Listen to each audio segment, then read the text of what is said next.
Halo guys, perkenalkan nama saya Cynthia Fenita Putri dari Program Studi Pendidikan Matematika Universitas Muhammadiyah Profesor Dr. Hamka semester 5. Alhamdulillah pada tanggal 27 Oktober, saya bersama dengan 4 rekan saya, yaitu Aji Muhammad Ilham, Andika Gebira Sena, Putri Awalia Rizkia, dan Nugraha melakukan pengenalan lapangan persekolahan di SMA 90 Jakarta yang berupa wawancara dan observasi. Objek observasi kelompok kami adalah SMA 90 Jakarta.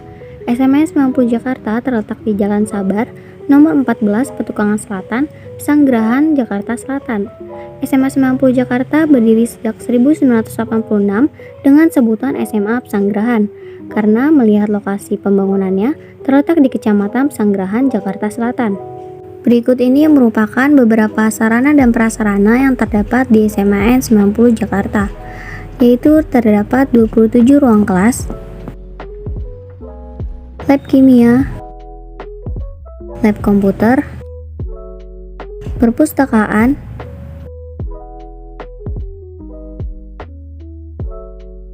UKS, masjid, aula, dan kantin. Lapangan persekolahan merupakan salah satu kegiatan yang bersifat intrakurikuler sehingga harus dilaksanakan oleh setiap mahasiswa sarjana pendidikan, yaitu untuk mempelajari pembelajaran dan pengelolaan pendidikan di sekolah. Kegiatan ini juga bertujuan untuk membangun jati diri seorang pendidik serta keterampilan dan pemahaman mengenai berbagai aspek kependidikan yang nantinya dapat diberikan oleh seorang guru. Dalam pengenalan lapangan persekolahan satu ini, kami diberikan kesempatan untuk mewawancarai 5 orang narasumber. Di antaranya, Bapak Dr. Handas Nana Juhana MPD selaku Kepala Sekolah SMA 90 Jakarta. Selanjutnya, Bapak Rujita SPD selaku Kepala Bagian Tata Usaha, Bapak Suprapto SPD selaku Wakil Bidang Kurikulum, Bapak Marsudi Jaya SPD selaku Wakil Bidang Kesiswaan, dan Ibu Rizwi Tanisya Sumarsida SPD selaku Guru Mata Pelajaran Matematika di SMA 90 Jakarta. Selanjutnya saya akan menyampaikan hasil wawancara yang telah kami lakukan. Keep on watching!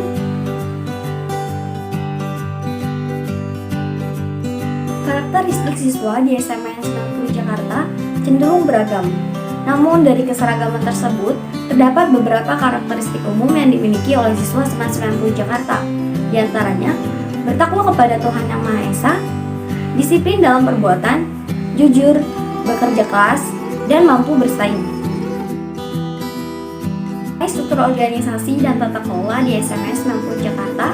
Struktur organisasi dan tata kelola di SMA 90 Jakarta ini cenderung sama dengan sekolah pada umumnya, yaitu diketuai oleh Kepala Sekolah, Bapak Dr. Handas Nana Juhana MPD, dan setara dengan Kepala Sekolah terdapat Komite Sekolah. Lalu di bawah Kepala Sekolah terdapat tim pengembang dan Kasubag Tata Usaha, yang di bawahnya terdapat staf tenaga administrasi sekolah. Setelah itu terdapat 5 wakil sekolah, diantaranya wakil kurikulum, wakil kesiswaan, dewan guru, wakil sarana prasarana, dan wakil humas. Masing-masing bidang tersebut memiliki wakil dan staf-stafnya tersendiri, diantaranya staf kurikulum yang nantinya akan menunjuk guru sebagai wali kelas, dan staf wakil kesiswaan akan menunjuk pembina-pembina ekskul.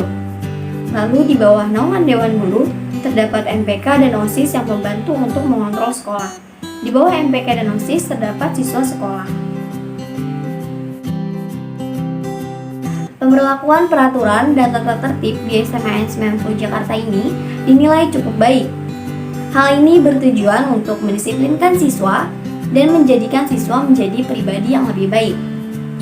Tentunya, sebelum diberlakukannya peraturan-peraturan sekolah, siswa diberikan sosialisasi guna meningkatkan kesadaran dirinya akan pentingnya peraturan di sekolah. Dalam peraturan dan tata tertib di sekolah, siswa SMA 90 Jakarta ini memiliki 5 kewajiban pencegahan dalam memenuhi peraturan di sekolah.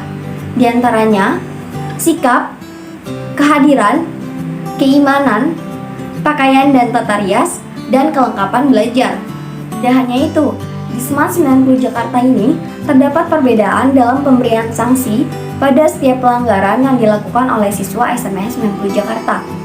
Di antaranya, Terdapat sanksi ringan, contohnya seperti lalai atau melanggar tata tertib, keterlambatan, ketahuan mencontek, dan tidak mengerjakan tugas. Biasanya, sanksi yang diberikan berupa penguatan iman dan takwa dan penguatan nasionalisme atau literasi. Sanksi sedang, contohnya seperti perkataan-perkataan yang kurang baik, tidak hadir tanpa alasan atau tanpa keterangan, dan mengecilkan pakaian. Sanksi yang diberikan biasanya berupa teguran dan pemanggilan orang tua. Sanksi berat contohnya seperti perkelahian, membawa, menggunakan atau menyimpan obat-obatan terlarang, membawa senjata tajam atau senjata api ke sekolah atau lingkungan sekolah. Tetapi biasanya pelanggaran berat ini jarang terjadi di SMA 90 Jakarta. Sebelum terjadinya pandemi COVID-19, SMA 90 Jakarta sering melakukan kegiatan seremonial formal. Contohnya seperti upacara bendera rutin setiap hari Senin, upacara memperingati hari-hari penting nasional, dan rapat briefing sebelum melakukan USBN. Namun, pada saat pandemi COVID-19 ini, SMA 90 Jakarta hanya melakukan upacara bendera saat memperingati hari-hari penting nasional melalui aplikasi komunikasi video. Seperti yang kita tahu, kegiatan kurikuler merupakan kegiatan yang dilakukan oleh sekolah untuk siswa-siswanya dengan tujuan utamanya untuk mendidik siswa sesuai dengan kebutuhan dan perkembangan zaman. Terdapat dua jenis kegiatan kurikuler, yaitu kegiatan intrakurikuler dan kegiatan ekstrakurikuler. Kegiatan intrakurikuler merupakan kegiatan sekolah yang utama, seperti pembelajaran di kelas. Tujuan dari kegiatan intrakurikuler ini yaitu untuk mendorong perkembangan akademik siswa. SMA 90 Jakarta, kegiatan intrakurikulernya dilakukan secara daring. Biasanya dilakukan dengan menggunakan e-learning sekolah dan menggunakan aplikasi komunikasi video. Ayo, siapa yang mau jawab? Kalau nggak ada, oh ya boleh. Syahwa. Syahwa dari IPS? PS 1. Oke, gimana Syahwa? 21 baris ke 1. Ya, 21 baris ke 1. Kemudian? 3 -6 sama 3 baris ke 2. Terus? 0 sama -5 baris ke 3. Oke, berarti jawabannya yang apa? Yang sampai sini ada yang mau ditanyakan? Gampang ya, transport ya, ingat-ingat ya. Tetapi pada tanggal 4 Oktober 2021, SMAN Jakarta berencana melakukan percobaan pembelajaran secara blended learning, yaitu dengan memberlakukan PTMT atau pertemuan tatap muka terbatas, dengan sebagian siswanya belajar di sekolah dan sebagian siswanya belajar secara daring. Mengenai kegiatan ekstrakurikuler di SMAN 90 Jakarta, SMAN 90 Jakarta ini memiliki 24 kegiatan ekstrakurikuler yang terbagi menjadi 7 kategori. Kategori pertama yaitu bela negara, ada pramuka dan paskibra. Kategori kedua yaitu kerohanian, ada rohani Islam dan rohani Kristen. Kategori ketiga yaitu olahraga, ada futsal, basket, softball, bulu tangkis, dan bola voli. Kategori keempat yaitu komunikasi dan literasi. Terdapat karya ilmiah remaja atau KIR, vokal group, Jepang Club, English Club, fotografi, dan pecinta alam. Kategori kelima yaitu kemanusiaan, ada PMR. Kategori keenam yaitu kebudayaan dan kesenian. Terdapat jurnalistik, teater, tari saman, tari yospan, band, dan tari tradisional. Kategori terakhir ada seni bela diri, yaitu silat dan taekwondo. Mengenai praktik kebiasaan baik di SMA 90 Jakarta. Sebelum pandemik, SMA 90 Jakarta ini selalu melakukan tadarus bersama selama 15 menit sebelum pembelajaran, sholat zuhur dan sholat asar berjamaah, memperingati hari-hari besar keagamaan, memperingati hari-hari besar nasional seperti Hari Batik dan 17 Agustus, keputrian mingguan, tadarus bersama di lapangan sekolah setiap hari Jumat. Namun, saat pandemik ini, SMA 90 Jakarta hanya bisa melakukan tadarus bersama selama 15 menit sebelum pembelajaran dimulai dan memperingati hari-hari besar melalui aplikasi komunikasi video.